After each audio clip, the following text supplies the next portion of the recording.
grow is to be able to put our passions in its proper place. Not let them govern us, but we govern them. This is the point of Lent. Right? We're not going to be controlled by our cigarettes or our candy or whatever that we give up. We can be in control of it. That's the essence of Lent. That's something we should do all during the year. And this goes macroly to our authority in the church. That's what I'm getting at. Am I making sense? Yes. Okay. So, I want to move forward. Can we move forward? Let's move forward. Let's pick up this vision with verse 17 of chapter 12, because 17 is going to bleed into chapter 13. Okay? Then the dragon was angry with the woman and went off to make war on the rest of her offspring. She gave birth to one male child, but notice she has other offspring. Did you hear that? Who are they? Keep reading. Those who keep the commandments of God and bear testimony to Jesus. You hear that? So, in essence, this is the spiritual motherhood of the Blessed Mother. She is the mother of all the church. Spiritually speaking, she didn't give birth to us physically, but spiritually, yes, because we are in Christ. We are his brothers and sisters, if you will. If we're brothers and sisters, she's our mother. You following me spiritually speaking? Okay. So the dragon was angry with the woman and with those who follow the testimony of Jesus. That's us. So this gives rise to the idea that the woman is a symbol of the church, because this is the perpetual battle between the church, the offspring of the woman and the male child, and the eternal battle with the dragon. Okay? Now, look what happens. And he stood on the sand of the sea. Who's he? The dragon. Stood on the sand of the sea. Remember, he was cast down from heaven. He's on the earth. So now he stood on the sand of the sea. And I saw a beast rising out of the sea, having 10 horns and 7 heads, with 10 diadems upon its horns, and a blasphemous name upon its heads. Now this looks very similar to the dragon itself. Remember the dragon? It had 7 heads and 10 horns with crowns on its horns. Right? If you don't remember that, go back to chapter 12, verse 3. A sign appeared in heaven, great red dragon, 7 heads, 10 horns, and 7 diadems upon its head. So I was mistaken, not on horns, but on its head. Crowns were on its head. Now look at the beast. The beast had 10 horns, 7 heads, with 10 diadems upon its horns. So a little bit different, but very similar. Do you see the similarity between these two figures? You with me? Okay. The beast I saw was like a leopard. Its feet were like a bear, and its mouth was like a lion's mouth. And to it, the dragon gave its power and its throne and great authority. Okay, so stop right here. I know on your outline, the pictures that I put up here didn't quite turn out as marvelous, but here's the red dragon, and here's the beast that comes out of the sea. If you, and I know several of you now have these, if you open these, you can see the visual image of this on this page. Okay, page 9. The symbol is here. Okay? a leopard-looking beast. See, it's got spots. It's got several heads. Mouth like one of them looks like a lion. See that? Okay, and its feet you can't really see are like bear's feet. Okay, in your printout, you can see that a little bit better. So you can see on this one, you see it's like a leopard, and then it's got bear claw feet, and one of them, the main head, looks like a lion. Okay, I can put that up here. But you get the idea? Yeah. This amalgamation of all of these beasts. And you notice the dragon gives his authority to this beast. Did you catch that? All right. What is or who is this beast? Well, all of these animals, the leopard, the bear, the lion, is the first thing that a Jewish mind would have thought of is the book of Daniel. So we're going to turn to the book of Daniel chapter 7 right now. Turn to Daniel chapter 7. Those of you who are in the study of Daniel, you'll know that when we studied Daniel 7, we went back to Revelation 13. These two chapters are very similar. The three main prophets you really need to study as a background. You should study the whole Old Testament, but the three ones are Daniel, Zechariah, and Ezekiel.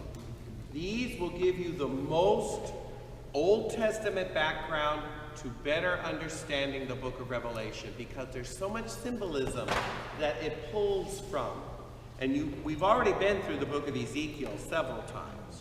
Well, here's a spot where we really have to understand the book of Daniel.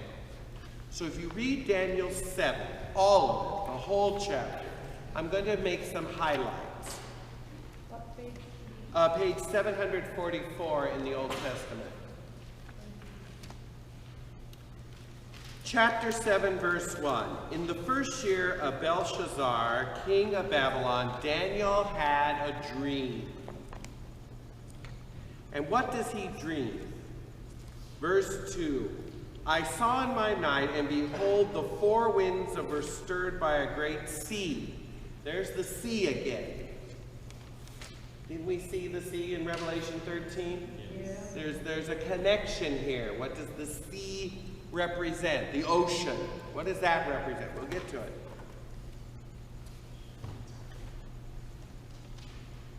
Four great beasts came out of the sea. Did you hear that?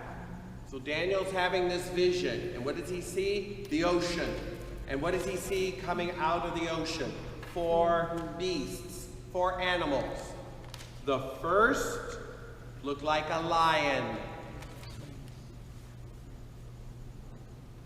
And it had eagle's wings. Verse 5. Another beast looked like a bear. And it had ribs in its mouth. Verse 6. And behold, another, a leopard. Now, before I read any further, do you think there's any coincidence between these two visions that we're just reading about? No, there's a purposeness to this. The beast in Revelation 13 is an amalgamation of these same beasts that Daniel saw in Daniel 7.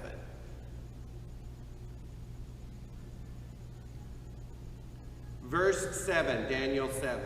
A fourth beast, terrifying and dreadful, exceedingly strong, having iron teeth. It devoured and broke into pieces and stamped with residue its feet. It was different from all the other beasts. It had 10 horns. Do you see what happened here? The beast that rose out of the sea in Revelation 13 is a combination of all of these that Daniel saw in Daniel 7. The same thing, but Daniel saw them as individual beasts, animals. John sees them as this chimeric creature, this blending of all of them. Now, I would strongly recommend that you read all of of Daniel 7 to get an idea of what this is. But I want you to know that all of these were interpreted by God to Daniel. Look at verse 15 of chapter 7. As for me, Daniel, my spirit within me was anxious, and the visions of my head alarmed me. I approached one of those who stood there and asked him the truth concerning this. So he told me and made known to me the interpretation of these things. These four, are you ready? These four great beasts are what? Kings. That shall arise out of the earth. You hear that? So we don't have to guess what these beasts represent. They represent kings of kingdoms that were to follow from Daniel's time until the end. And the short answer is this. The lion represents Babylon. The bear represents Medo-Persia. The leopard represents Greece. And the fourth beast that was terrifying with the 10 heads, the 10 horns and the iron teeth is Rome. Because those represent the kingdoms from Daniel's time until the end. End of the world? No. The end that came when Jesus brought the kingdom to the earth.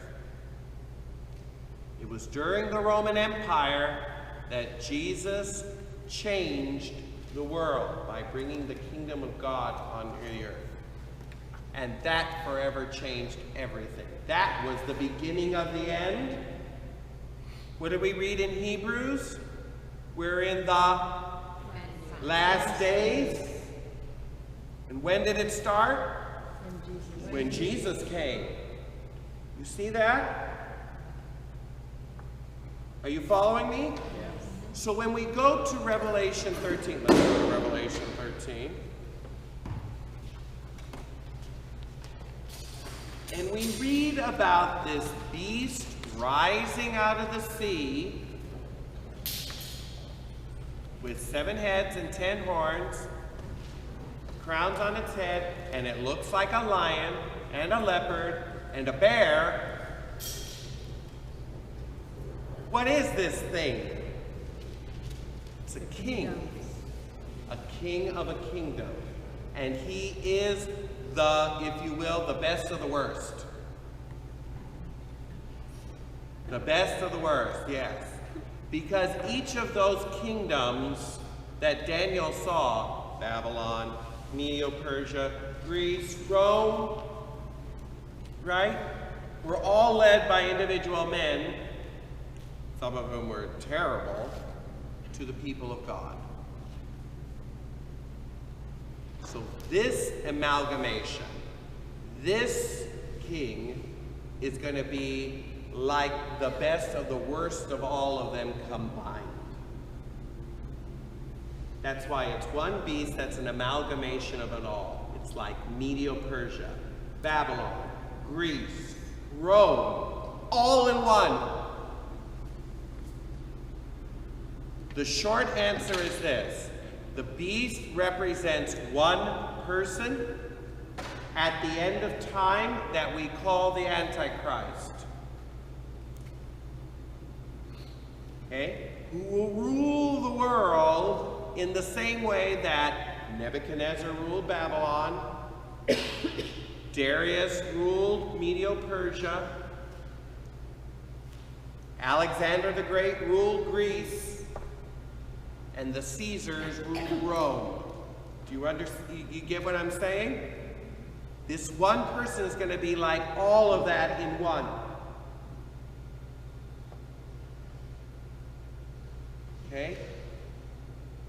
Now, How do I know that? Where is this coming from? Well, first of all, it's in the symbolism of the beasts themselves. The beasts in Daniel represented kings. We just read that. We don't have to guess. This image has got to represent a king as well. And what is the chief characteristic of this guy? Is that he is supported by the devil. The devil gives him his own authority to rule.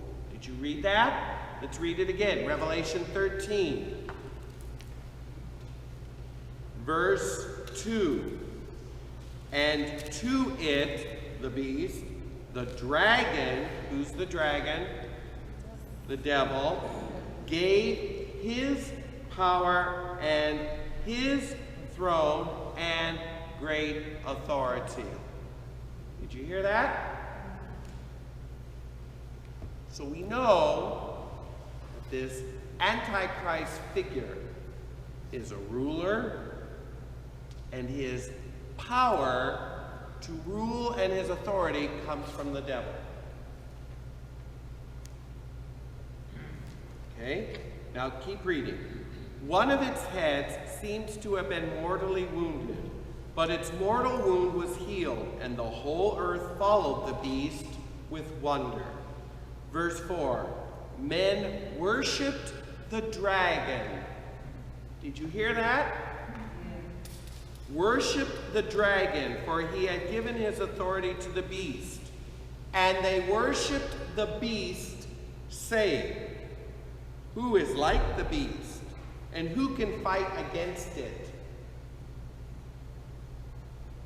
And the beast was given a mouth uttering haughty and blasphemous words, and it was allowed to exercise authority for, which is how long? 3.5 years. 3.5 years.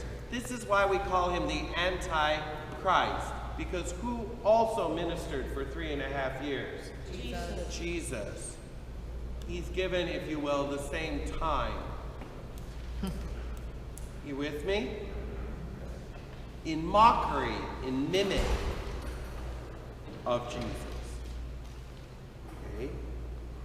Now let's just keep reading. It opened its mouth to utter blasphemies against God, blaspheming his name and his